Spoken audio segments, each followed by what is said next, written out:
Hello guys, in this video we will have a quick overview on what TCP reverse shell means and why we need a reverse connection and what shell means in the first place. So the best way to answer these questions is to study the following simple scenario here.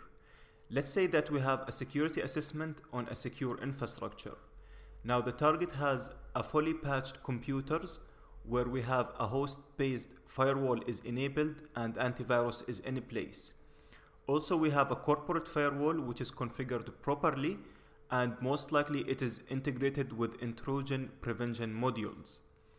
Now think about it for a second, how the attacker or the hacker can compromise these protected PCs. In such scenario, you will see that we have several challenges. First of all, the built-in or the host-based firewall on the operating system by default will block incoming connection to that PC unless you explicitly permit that. The same thing goes for the corporate firewall. Most likely the security engineers restrict inbound connection from the internet. But this is not all. Also, IPS or intrusion prevention might pick up some shell commands over a clear text channel from a compromised machines.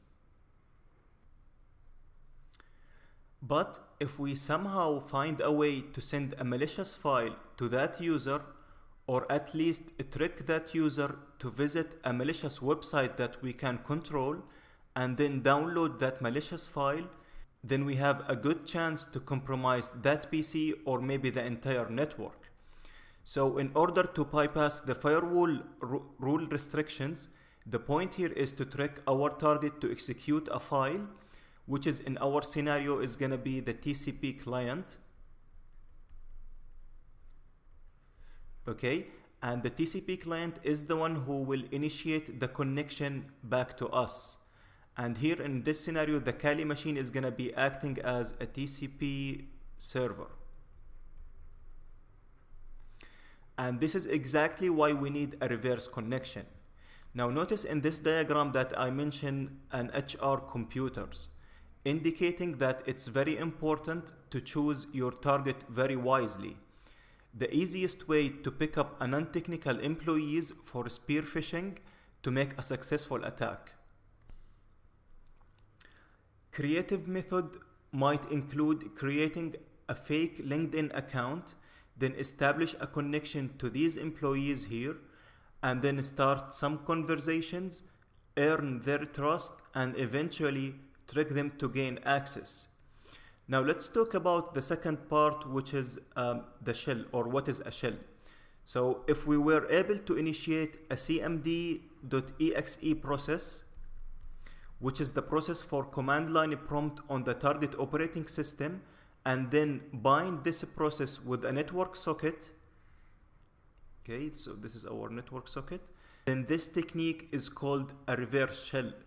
So when I say that I sent a TCP shell on port 123 to the target, what does that mean? This means that once the victim runs the file, I'm expecting to receive a TCP connection on port 123, where we should be listening on this port on the Kali side, and after completing the TCP handshake, we can send a certain command to the victim, make him execute this command, and then get the result back to us.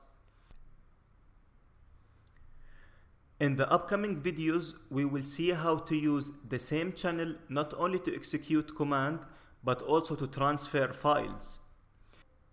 So instead of using a standard protocols like FTP, which might increase our chances to get caught, we will code a low-level file transfer mechanism to move the files within the same channel.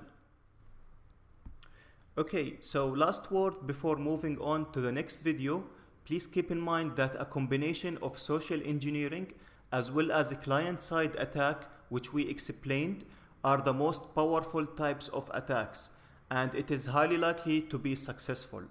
So thanks for watching, and I hope to see you in the next video where the fun begins. Thank you.